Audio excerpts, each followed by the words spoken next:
This episode of AP World History is brought to you by Arby's new chitlin sandwich. Arby's, we have the beef, or we have the chitlins.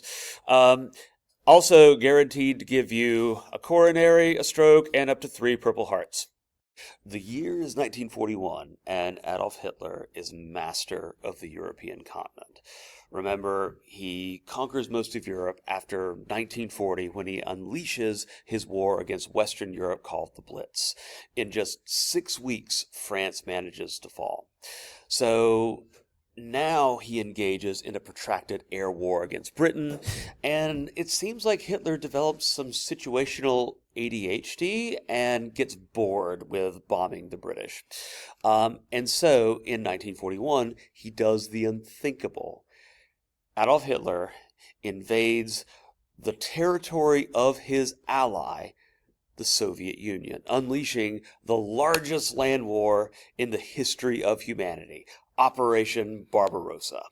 Remember, Hitler had signed the Molotov-Ribbentrop Pact, which basically led to an alliance between Germany and the Soviet Union, and nobody sees this coming.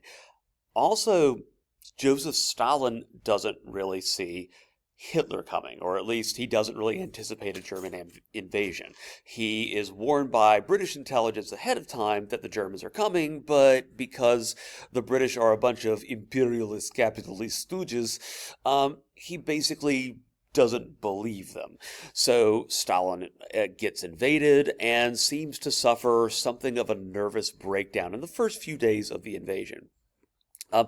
German forces, because of the confusion, managed to encircle entire Russian armies and basically destroy them. The Russians take huge numbers of casualties in what will be one of the bloodiest wars and campaigns of all time. By the way, spoiler, it is estimated by the end of the war against Russia that the Soviets will suffer anywhere from 20 to 30 million casualties. And we still don't know exactly how many Soviet citizens die on what it was called the Eastern Front. German forces managed to get all the way to Moscow and Leningrad, which is the new name for St. Petersburg. German forces see the spires of St. Basil's Cathedral in the background. But once they get there, Stalin unleashes this massive counterattack. One of the reasons he's able to unleash this counterattack is that Stalin's intelligence agency, the NKVD, has told him that Japan is not going to invade the Soviet Union. The Japanese are basically scared of the Russians. And so this allows Stalin to bring in reserves from the East to fight in the West. By the way, this is going to start a small obsession in Adolf Hitler in trying to get the Japanese Empire into the war against Russia.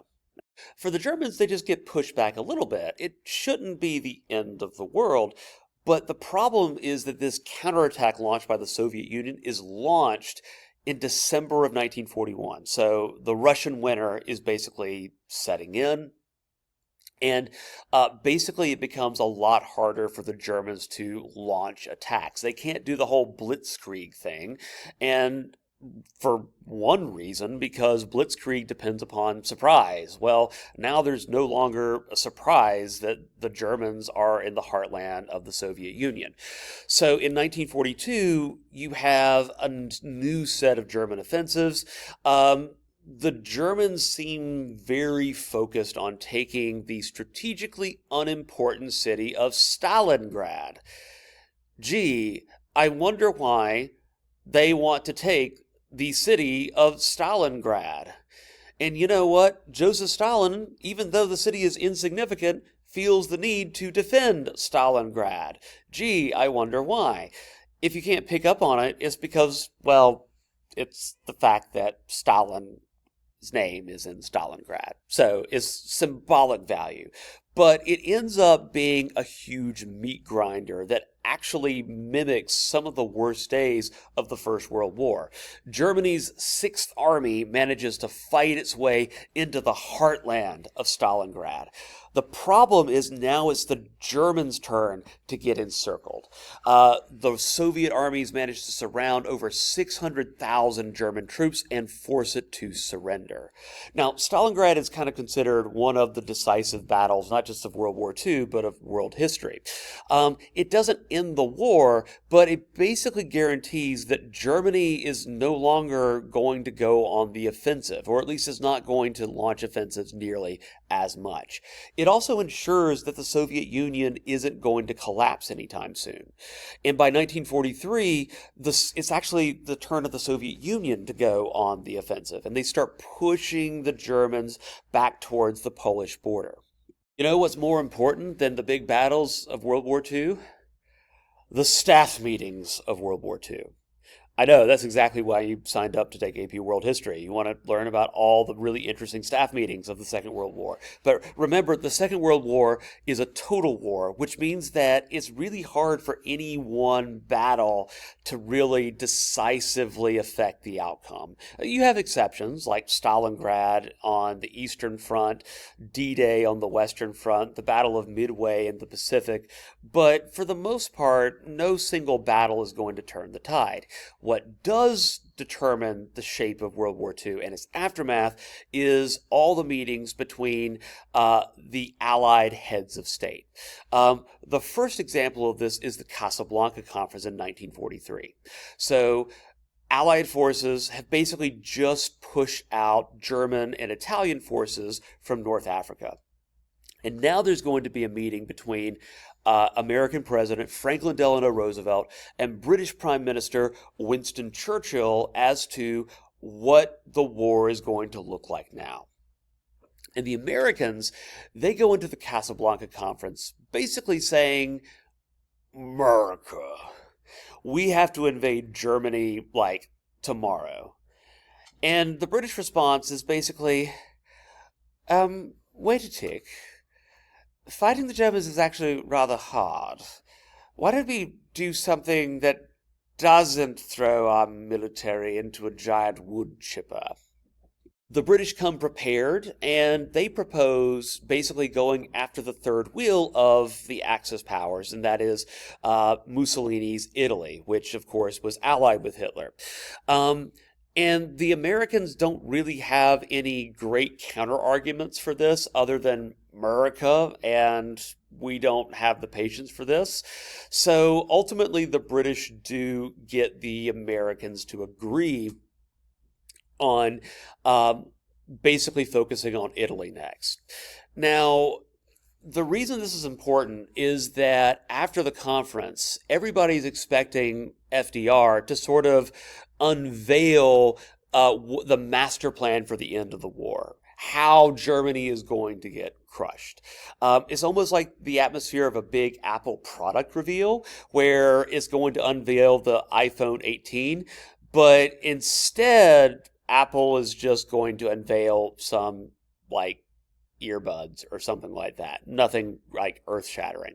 So FDR understands that he's got to somehow boost morale by giving reporters something that's going to really sound good in the papers. And so FDR says that the Allied powers will accept nothing less than the unconditional surrender of the Axis powers.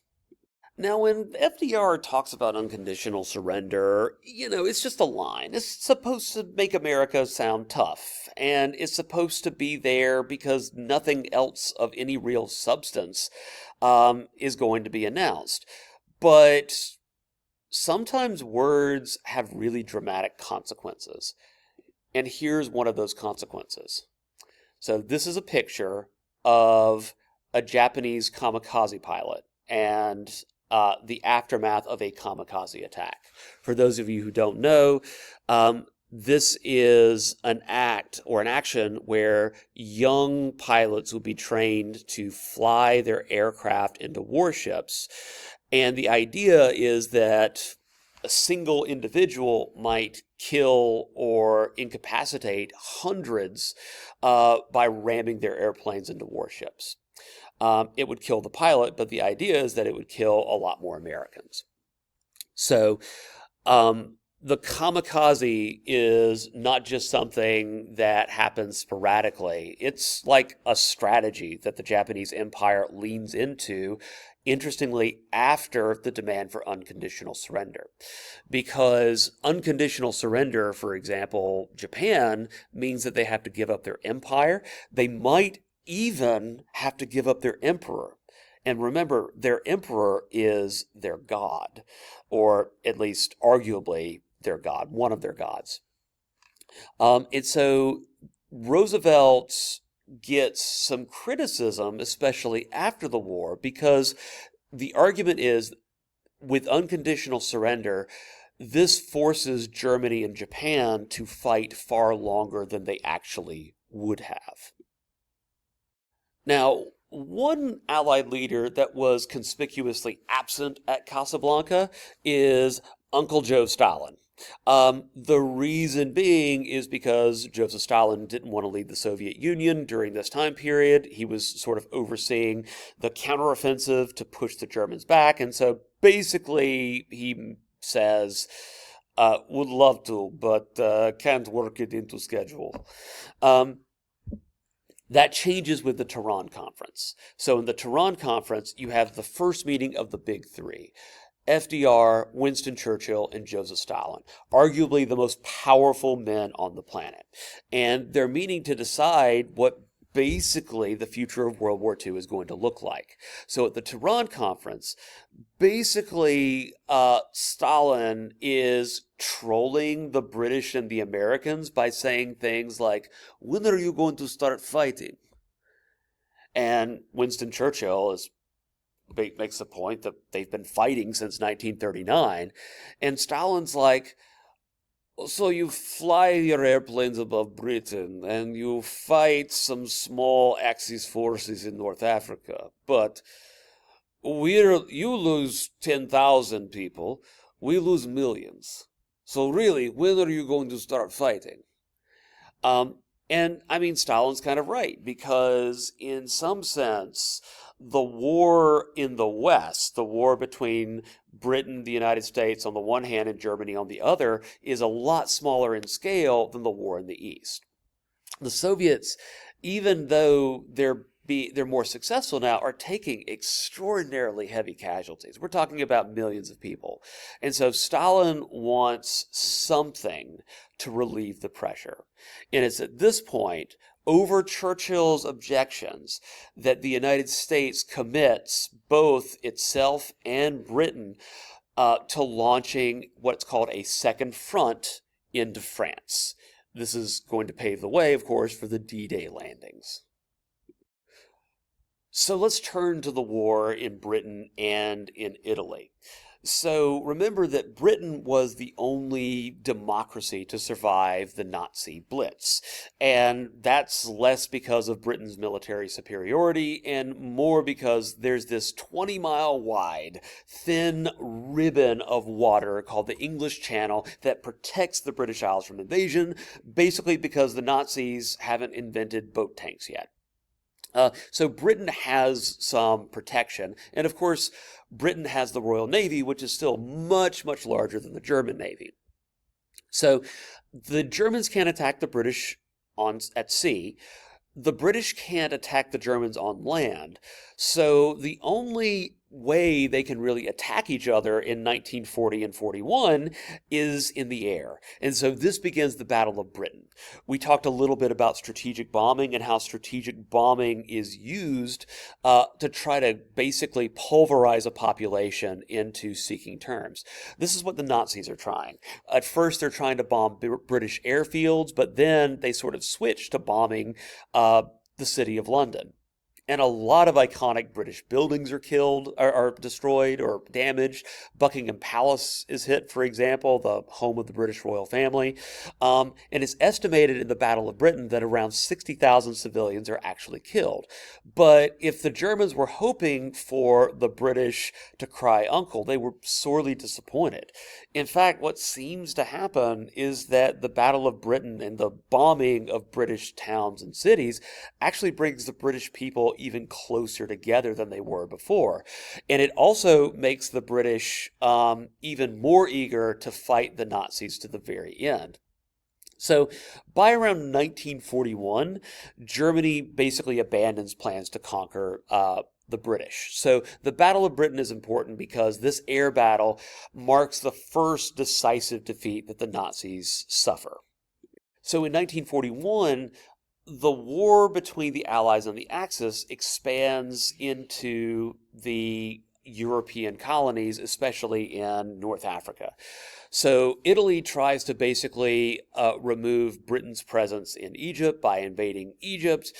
The Italians vastly outnumber the British. And of course, what happens? Well, the Italians lose horribly. One of the things that will continuously frustrate the Germans is that Italy is constantly starting wars and starting battles, but they're not able to win them on their own. So the Nazis send German forces to basically,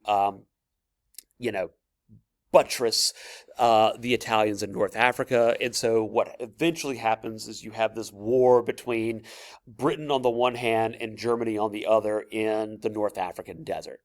Eventually, British and American forces newly arrived into North Africa, surround German forces in Tunisia, and the Germans lose about 600,000 troops. But around the same time, actually a little bit before all this, the Nazis launched Operation Barbarossa, the war for Eastern Europe. So the Nazis end up driving the Soviets out of Finland, Poland, and the Baltic states. But like we said, with the Casablanca Conference, the Allies have decided to shift their attention to Italy. So in 1943, you have the Allied invasion of Italy. After the invasion of Italy, basically the King of Italy decides that enough is enough, and he demands that the Italian government basically seek terms with the Allies. Mussolini himself is actually imprisoned, but then Hitler decides to break Mussolini out of prison, and Mussolini is installed as the dictator of northern Italy. What actually happens is that Italy is supposed to be like the third wheel, like the country that's easiest to defeat. And the Italian army, I mean, let's be honest, it's not very good, but their German support is very, very good and efficient. And so what actually happens is that the Italian peninsula becomes almost like a battlefield out of World War I, where you have almost human wave attacks that are designed to break the Nazi lines. But by 1945, the Allies are able to take most of Italy.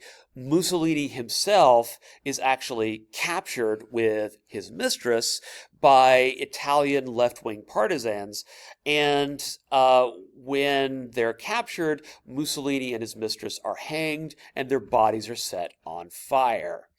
Yay. So now, America is gonna America. So World War II is very different from World War I. In World War I, remember, Woodrow Wilson is out there saying, be neutral in thought and deed and action and all this stuff. And in contrast, FDR wants the United States to help the Allies almost immediately. Like, everybody knows that FDR does not think of Hitler as being a nice chap exactly. But the problem is that the United States is still deeply isolationist, and the Nazis have not directly threatened the United States as of yet. Nonetheless, the U.S. provides military assistance to Great Britain through what's called the Lend-Lease program. Then on December 7th, 1941, the U.S. enters the war because Japan attacks the U.S. Navy at Pearl Harbor. We'll talk a little bit more about that later. But at this point, what we have is a war between the United States and Japan on the one hand, and a war between Germany, Great Britain, and the Soviet Union on the other hand. These are two separate wars. There's nothing that really connects them. Then, after the attack on Pearl Harbor, Hitler decides to do this little trust fall thing. He reasons that if he declares war on Japan's enemy, the Americans, the Japanese will be a friend and declare war on Germany's enemy, the Soviet Union. So Germany declares war on the United States, the only time that Germany declares war in World War II without attacking first. And Japan is like, cool, thanks for that. And they don't actually declare war on the Soviet Union. This is considered by many historians to be Hitler's greatest strategic blunder. So from 1942 to 1943, you see American tank divisions and infantry units sent to help the British in North Africa, and slowly but surely the Axis forces are cleared from the Middle East. Also, remember in 43, American forces invade Italy, but that kind of becomes a big slog fest. Attention begins to turn, however, to the eventual invasion and liberation of France. So basically the way it works is that by this point, the Americans and the British outnumber the Germans overwhelmingly in almost everything that matters. Troops, tanks, aircraft, you name it. The big issue is those numbers aren't going to mean anything unless they manage to successfully invade Europe and get a foothold there so they can then drive on to Germany. The way it works is that if the Americans get a foothold into continental Europe, they're going to win the war. If the Germans can prevent the Americans from doing that, the Germans might still be able to pull a victory out. So it all comes down to June 6, 1944, where Allied Supreme Commander Dwight Eisenhower orders the invasion of Normandy. This is actually a pretty epic fake out because the Americans and the British actually land in a zone further away from Britain, and the Nazis are expecting the British and the Americans to basically take the shortest route across the English Channel, and they don't. So with the successful invasion of northern France, the Allies now have a foothold into Western Europe.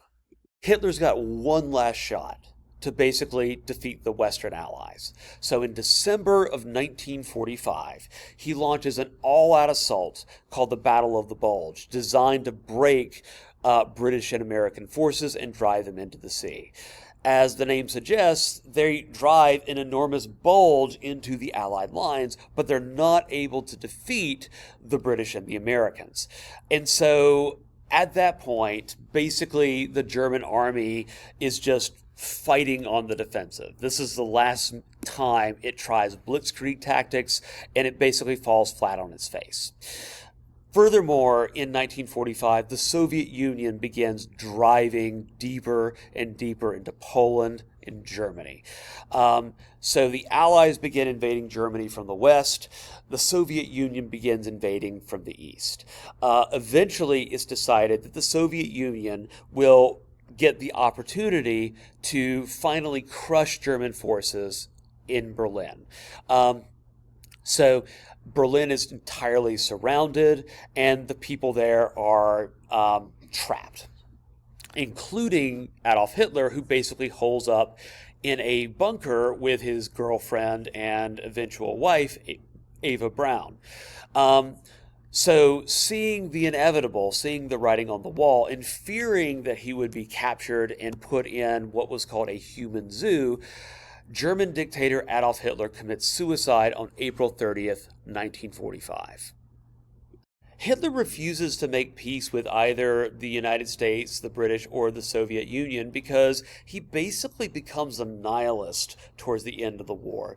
Like many fascists, he believes in social Darwinism, survival of the fittest, and with Germany's failure in the Second World War to resist both the Soviet Union, the British, and the Americans at the same time, Hitler is convinced that the problem isn't him and the fact that he launches a war into Poland and France and the Soviet Union. No, he blames the German people for failing to defeat its enemies in battle.